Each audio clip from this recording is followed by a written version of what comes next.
সংযুক্ত আরব আমিরাত ও পাকিস্তান সফরের আগে মিরপুর শেরে বাংলায় শুরু হয়েছে বাংলাদেশ দলের প্র্যাকটিস। প্রথম দিনেই মাঠে হার্ড হিটিং অনুশীলন করেন দুই ওপেনার সৌম্য সরকার ও তানজিদ হাসান তামিম।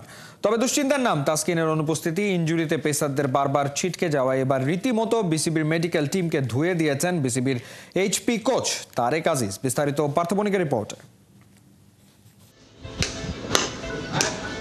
টক টক টক নেটে সৌম্য তানজিদের কি দারুণ নক। বাংলাদেশ ক্রিকেটে এভাবে ছন্দ মিলিয়ে দুটো লাইন হয়তো সহজে বলা যায়, কিন্তু টাইগারদের কাছে দুটো ম্যাচে ছন্দময় ব্যাটিং প্রত্যাশা করা সে বড্ড কঠিন। তাই বুঝি সেশনের ফাঁকে মোস্তাফিজ নিজেই ব্যাট হাতে এগিয়ে এলেন।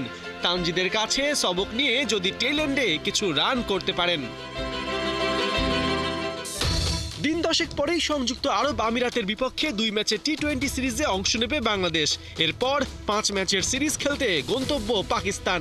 2 সফরের জন্য তাই আনুষ্ঠানিকভাবে অনুশীলন শুরু করেছে বাংলাদেশ জাতীয় দল, যেখানে সৌম্য তানজিদদের তদারকিতে সতর্ক অবস্থানে সিনিয়র সহকারী কোচ মোহাম্মদ সালাউদ্দিন ও বিসিবির স্পিন বোলিং কোচ সোহেল ইসলাম।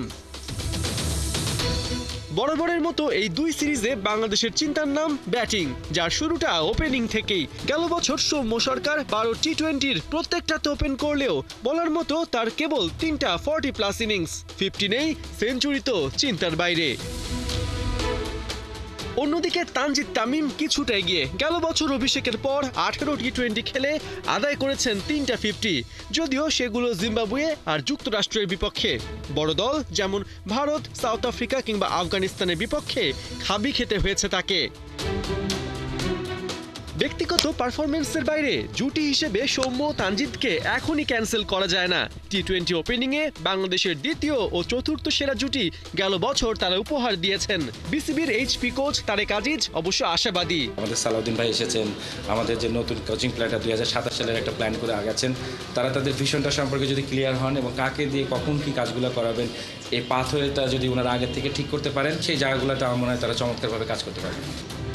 এদিকে আসন্ন 2 সফরে বাংলাদেশ দলের স্ট্রেংথ বাড়িয়েছেন মোস্তাফিজ, কেননা ইনজুরির জন্য তাসকিন নেই। ফিজের প্রেজেন্স দলের এক্সপেরিয়েন্সের ঘাটতি দূর করবে। অবশ্য তাসকিন সহ বাকি পেসারদের ঘন ঘন ইনজুরিতে পড়ায় বিসিবির মেডিকেল টিমকে রীতিমতো ধুয়ে দিয়েছেন তারেক আজিজ। আমাদের এই মেডিকেল যে ডিপার্টমেন্টটা সেটা অনেক বেশি আনারি, এবং যে জায়গাটাতে আমরা বারবার অনেক বেশি ট্যালেন্টগুলোকে হারিয়েছি।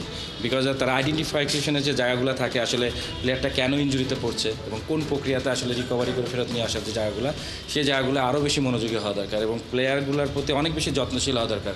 Because not only pace bowler, all are unique, যে ইন্টারন্যাশনাল এরিয়াতে আপনাকে সাস্টেন করতে গেলে যে ধরনের আমি বলবো যে ঘুরে ফিরে বলতে আসলে ইকোসিস্টেম দিয়ে আপনাকে বেড়ে ওঠা দরকার, সেই জায়গাটায় আমাদের একটা বড় গ্যাপ রয়ে গেছে।